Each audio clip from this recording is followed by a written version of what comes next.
العالمين والعاقبة للمتقين ولا عدوان إلا على الظالمين والصلاة والسلام على أشرف الأنبياء والمرسلين سيد الأولين وسيد الآخرين سيدنا محمد مصطفى صلى الله عليه وأصحابه أجمعين أما بعد Assalamu alaikum wa rahmatullahi wa barakatuhu. Hormatly qadirli, alыс жақын жерден құтты күнде Алланың ыйык үйіне келіп, жаратқан Аллах Таалаға жалбарып, өзіміздің қолымыздан келишинче жаратқанға жақындаш үшін құлшылық ұрып, келейін, жаратқандан жақсылықты тілеп, келейін деп, әрбір қадамда жақсы үміт артып келген Аллах Тааланың салих бенделері, Құдай Таалам ушул эмнени үміт кылып келген болсақ, өзінің ыйык үйінде, жана ыйык күндө сиз менен бизге үмүтүбүздү берген болсун. Жана сүйүктүү пайгамбарыбыз Мухаммад саллаллаху алейхи вассалам жакшылыктын себепчиси болгон Алланын сүйүктүүсү Мухаммад саллаллаху алейхи вассаламга салам салаваттар болсун.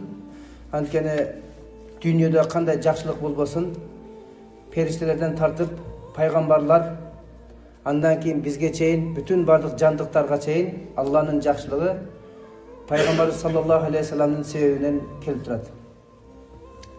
Мына ошондуктан жакшылыктын себепчиси бул сүйүктүү пайгамбар Мухаммад саллаллаху алейхи вассалам бизге кандай жакшылык көзгө көрүнгөн, көрүнбөгөн абалда, бизге байкалган, байкалбаган, сезилген, сезилбеген абалда келип аткан жакшылыктын бардыгына себеп сүйүктүү пайгамбар Мухаммад алейхиссалам.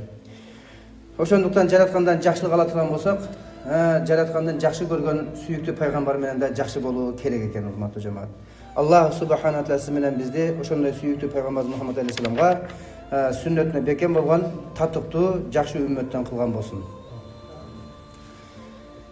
Жана ушул улук жолду сиз менен улап келген, бизге чейин канча деген сахабалардан кийин табииндер арасында имам Азам Абу Ханифа рахматуллахи, имам Шафи рахматуллахи, имам Малик рахматуллахи, имам Ахмад Хамбал рахматуллахи, жана башка алардын илимини сиз менен бизге ушундай даярдап тартуулаган шакирттери имам Мухаммад, имам Аби Юсуф, жана башка аалымдар ушул улук жолду бизге улап берген улук аалымдарга да Аллах Тааланын саламдары жана рахматтары болгон болсун.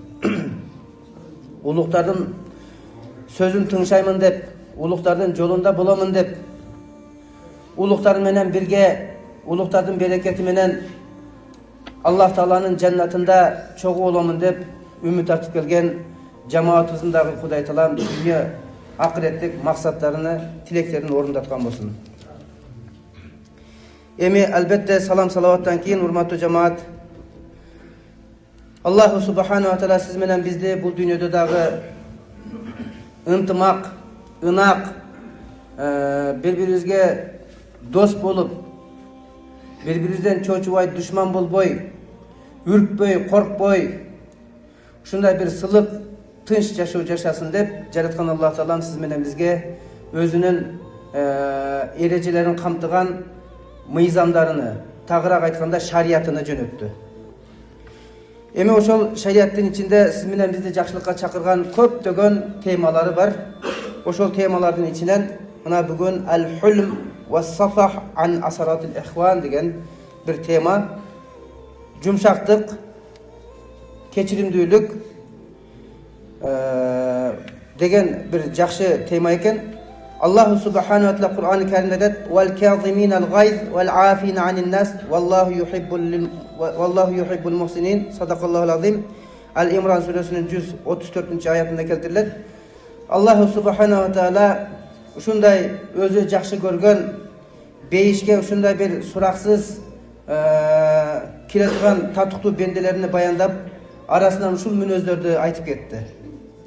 Ал-казиминал гайз, ачуусуну баса билген. Кандай учурда болсо дагы өзүнү өзү токтотуп, ачуусуну баса билген инсанды Аллах Таала мактап атат. Вал афина анин нас, жана адамдардан күнөөлөрүнү, кемчиликтерини өтүп жибере алган инсан.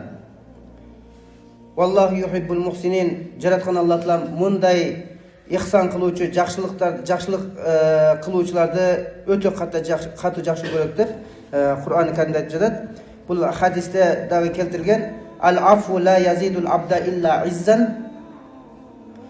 Biro'dan күнөөнү өтүп жибериш. Өтүп жибериш деген сөз болду, аны кайта эстебейсиз. Аны эстеп, аны менен сиз кайра баягындай тырышып, алыстан мындай өзүңүзгө жолотпой, жөн эле алыстан эле салам алейк кылбайсыз. Аны өтүп жибергенден кийин мурда кандай жакшы болуп жүргөн болсоңуз, ошондой эле жакшы болуп жүрө бересиз. Өтүп жибергендин мааниси ошол да. Өтүп жиберген болбосоңуз, жүрөгүңүздө кеп болуп кала берет да, жанагы келгенде бетиңиз тырыша берет. Жакшы саламдаша албай каласыз, жакшы амандаша албай каласыз, жакшы мамиле кыла албай каласыз.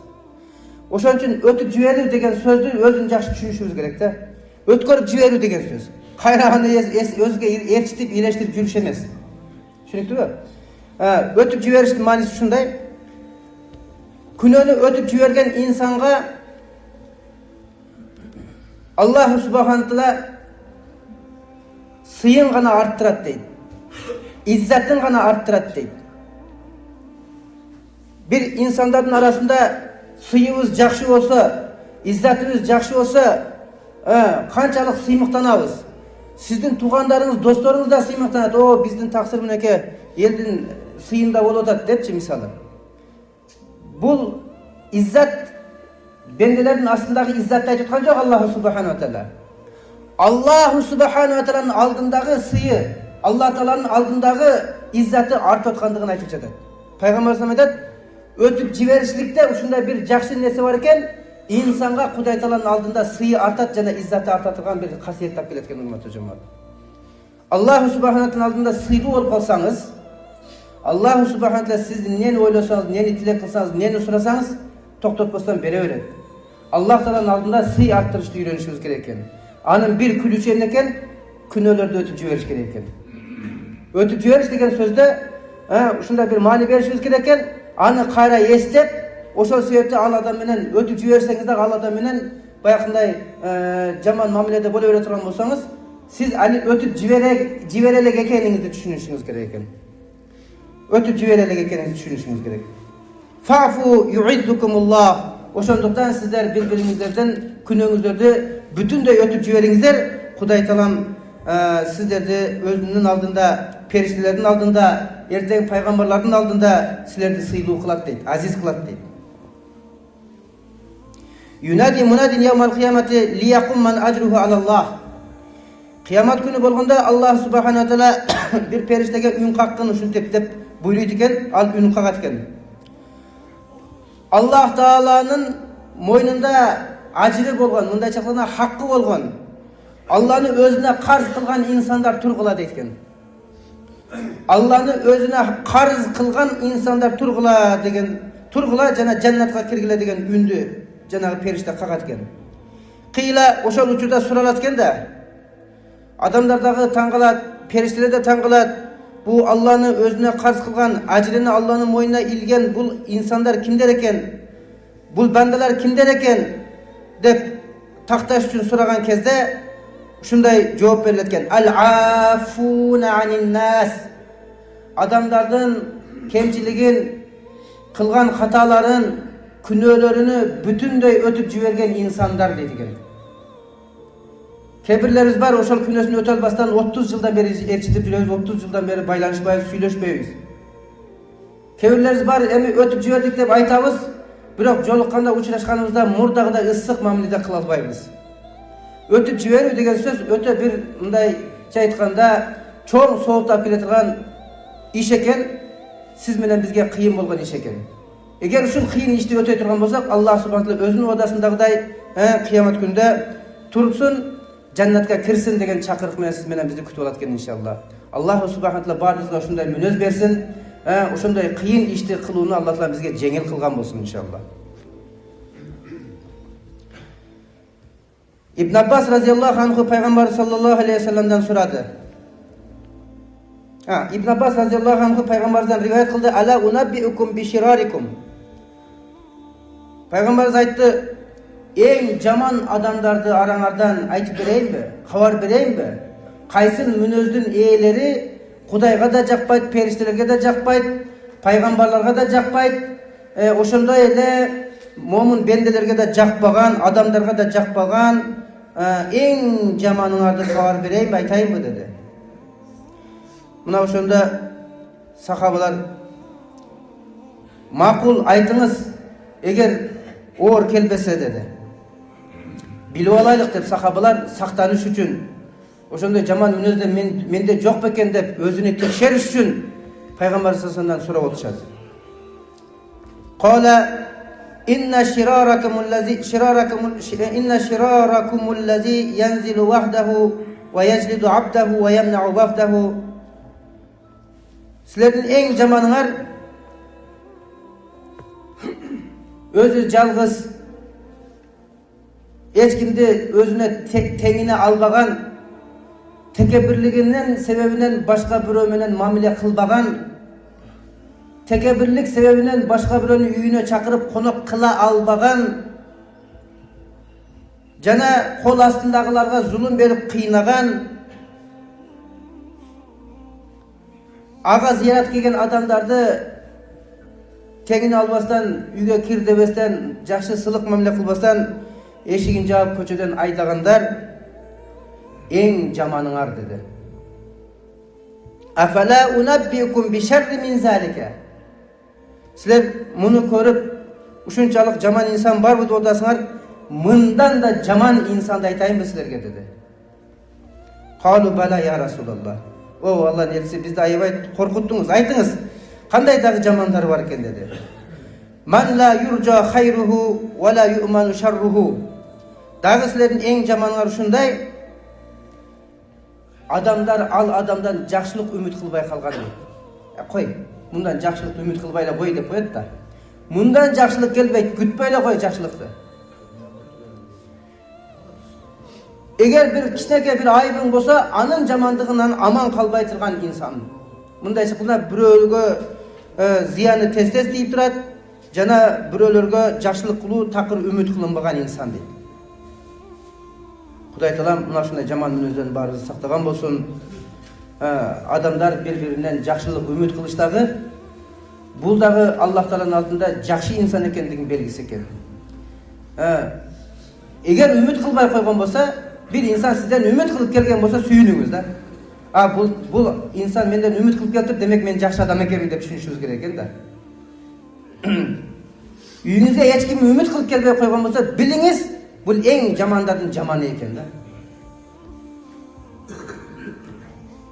Егер аға бір кемшілік жеткізген болса, аны аман қойбайды екен да. Жазалайды екен, жаман жазалайды екен да. Мына ошондой жаман инсан деді. Қалу бала афала унаббикум бишарри мин залика. Пайғамбар саллаллаху алейхи ва саллям сөзін ушун менен токтотпостон уламдан улам, жамандан жаманını баяндай баштады. Дагы мындан да жаман инсанды айтайынбы деді. Баягы биринчи орындагы жаман, андан экинчи, андан да өтө турган үчүнчү орындагы даражадагы адамдарды айтып жатат. Қалу бала я Расулаллах. Айтыңыз о Аллахтын элчиси. La yaqiluna asratan ve la yaqbaluna ma'ziratan. Ушундай бир жаман адамдар бар. Бирөө ката кемчилик кетирген болсо кечирбейт. Эгер үзүр сурап келсе, үзүрүн да кабыл кылбайт дейт. Мени кечирип коюң таксир, ушундай катачылык кылыпмын десе, бар жогол деп айда берет да. Кабыл кылбайт дейт үзүрүнүчү. Эң акыркы жаман ушул экен да. Кечиримдүү болуш керек экен, урматтуу жаман. Danışman adam kim деп сұраған кезде ушундай деп жооп бериптир. Senin үйүңө кечирим сурап келет. Бирок кечирим сурап келгенде дагы тил учунан кечирим сурап келет дейт. Дагы жөн сурабастан текебирленип, сени кемсинтип, төмөн түшүрүп, мындай чыкканда бир аз ар намысыңа асырып сөгүнүп кечирим сурайт дейт. Мына ошондой учурда эч нерсесине карабастан негизги мааниси кечирим сурап келип атабы, ошого карап туруп кечирип жиберген адам даанышман адам дейт. Ошол адам даана адам дейт. Дагы бир хадисте айтат: "Ман акала муслиман байатаху акалаллаху асратаху ямал кыямати." Бир инсан бир мусулмандын соодасыны мындайча айтканда соода кылып аткан кезде товарды алат, акча мынаны алып тұрыңыз, анан қалғанын берем дейді. Же болбосо берип тұрыңыз, акчаны берем дейді. Товарын алып алған, бирок кийин акчасын таап бере албады, же толтура албады. Келип кечирим суратта таксырым, мынакей товарыңыз, ала албадым, акча таба албадым, кыйналдым. Сиз дагы кыйнабайын, кайра товарыңызды алып келдим десе, болду деп унчукпастан, жаман көрбөстөн, жаман сөз айтпастан ошол товарды кайтарып ала турган болсо, Аллах Таалам кыямат күндө ал адамдын не деген күнөөлөрүн кечирип жиберет экен. Аллах Таала дагы ошондой үстүпкөгө барат экен да. Сиз дагы өзүңүздү ушундай үстүпкөгө бардыңыз, болду бүттү, сен мына канча деген клиенттен калдым мен, сата албайм эми, аласың деп баягы таңуулап коюш жакшы мүнөз эмес экен да. Хоп. Аллаху субхана ва таала пайгамбар саллаллаху алейхи кыямат күндөгү акыбалды айтып жатат. Иза бa'асаллахул халаqa yawmal qiyamati nada munadil arsh salasa marratin. Кыямат күнү болгондо Аллах субхана ва таала бир периштени арштын астынан ушундай бир үн какчы деп буйруйт. Ал периште мындай деп айтат экен: "Я ма'шарал муваххидин, о Аллах Тааланы жалгыз деп билген жамаат, инналлаха qad afa." Аллах Таалам көп нерсеңерди өтүп жиберген. Өзүңөр билип билбей кылган, өзүңөргө байкалган, байкалбаган көптөгөн ката күнөөңөрдү Кудай Таалам өтүп жиберген. Falyafu ba'dukum an ba'zin. Келиңиле ошол дүйнөдө өтө албаган күнөөлөрдү, бири-бириңер менен өтүшө албаган күнөөлөрдү азырда кеч эмес, мына кыяматта бири-бириңерди өтүргүлө деп Кудай Таалам ушундай үн кактырат экен. Арыштан ушундай үн чыгат экен. Кыяматта махшарда адамдар суракта турган кезде, эсепке тартылар кезде, эсеп баштабастан мурда уга турган сөзү ушул экен. Эң акыркы шанс бири-бириңерди өтүп бергиле, Аллах Таалам силердин күнөөңөрдү өтсүн деп үн кагат экен.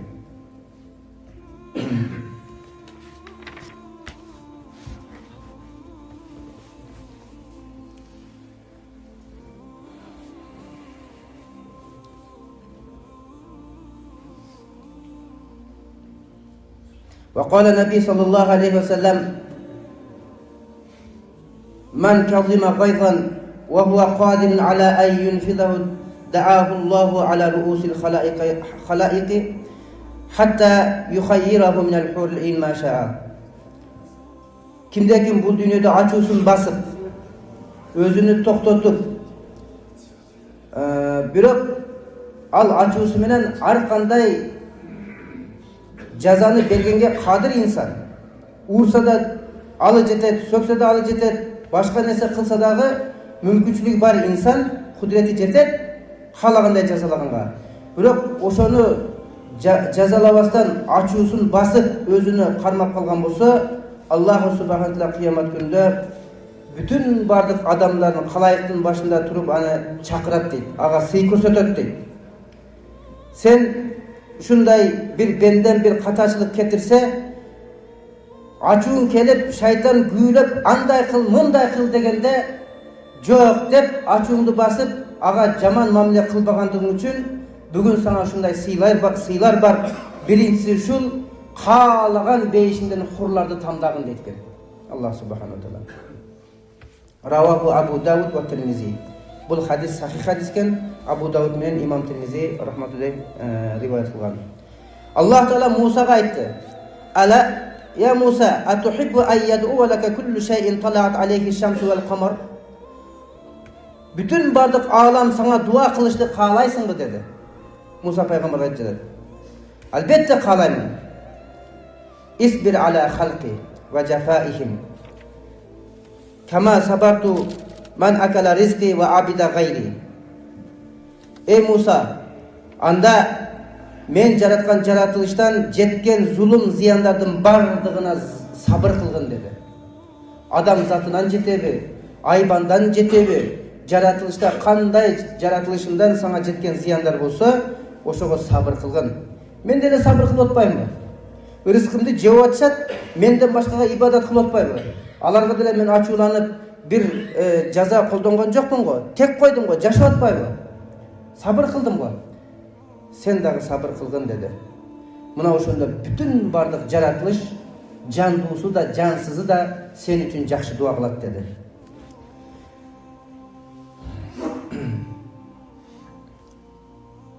Ra'aytu Nabiy sallallahu aleyhi ve sellem fil manam faqultu ya Rasulullah. Hop. Umar radhiyallahu anhu aytadi, Ra'aytu Rabbal izzati fil manam. Men uxtab jatkanda Rabbimdi tushimda ko'rdim. Hurmatli jamoat, Alloh subhanahu va taolani tushda ko'rish bizning aqidamizda durust masala. İmam Azam Abu Hanifa rahmetullahi Fiqhul Akbar degan kitobida, jana vasiyat degan kitoblarida mo'min jaratuvchini tushunda ko'ra oladi deb aytgan. Tushunibdimi? İmam Abu Hanifa rahmetullahi dagı Allah Taolani 100 yolu tushunda ko'rgan. Jana boshqa imomlarning da shunday rivoyatlar bor. Men Umar raziyallohu anhu tushuni aytardan murda sizlarga tushunikli bo'lsin detamda, tushni Allohni bir g'ana payg'ambarlar ko'radi degan tushunlikdan sirtqari yaxshi insonlarda tushunda Rabbisini ko'rarini tuyunsin degan. Umar raziyallohu anhu tushunda Alloh taolani ko'rib turdagi Alloh taolo aytdi: "Ya ibnal Xattob, tamanna alayya fasakata." Ey Umar, Xattobning o'g'li, menden neni ümit kılasın? Ümit kılgan, niyet kılgan nersengni bereyin deyken, suragın deyken. Dese Umar raziyallahu anh eşteke surabasa sükut kıldı.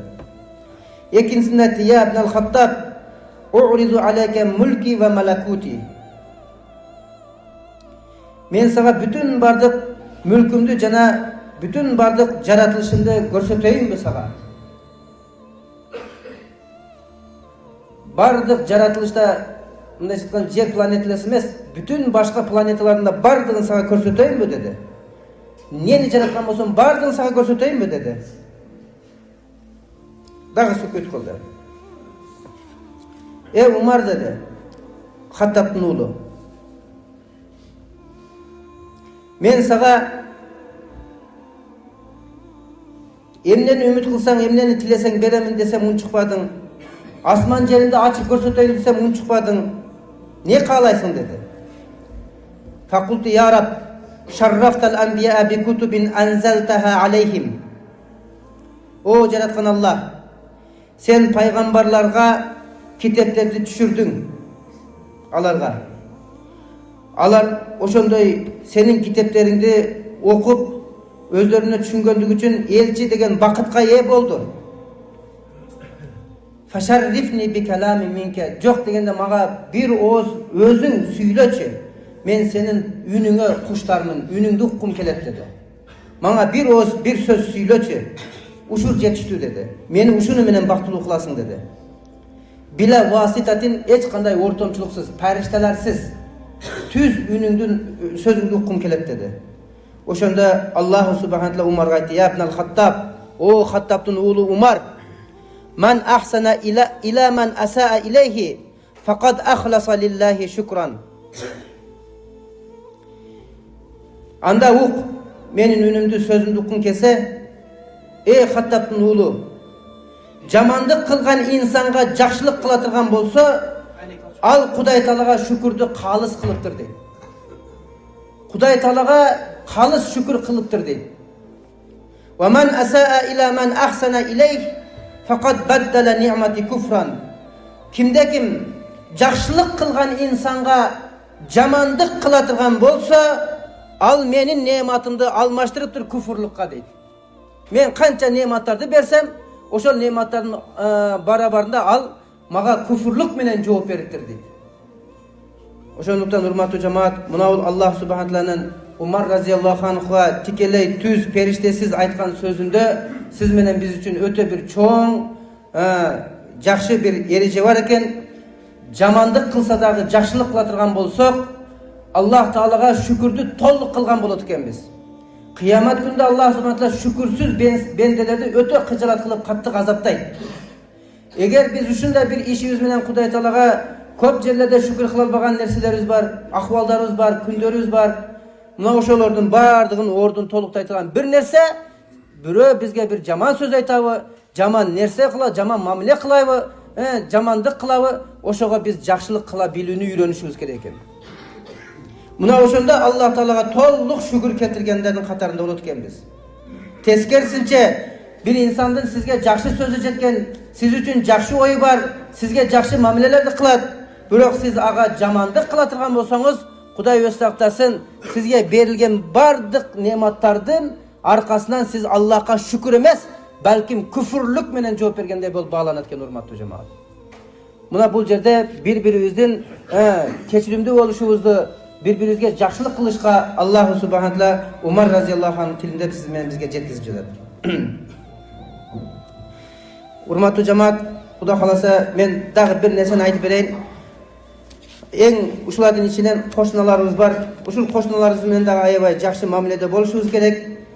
Жабраил алейхиссалам пайгамбарыбызга келип алып эле аддеп эле кошуна менен жакшы болушту айткын, кошуна менен жакшы болгула деген кезде пайгамбарыбыз айтыптыр. Бу Жабраил келип ар келгенде эле кошуна менен жакшына бол деп айта берет. Ушу кошунадагы кийин бар балдар катары мурас алып калбаса экен деп түшүндүм дейт пайгамбарыбыз саллаллаху алейхи. Демек, кошуналар дагы ошончолук бизден жакшылык же жамандык мамилени көрө турган биринчи эле кошуналар, урматтуу жамаат. Аллах субхана таала бардыгыбызды кошуналарыбыз менен жана бири-бирибиз менен ынак жана ынтымак жана достук жана махаббат менен мамиле кылышыбызды жараткан жалпыбызга насип эткен болсун. Анда эмесе мен маегимди жыйынтайм. Ассаламу алейкум ва рахматуллахи ва баракатуху.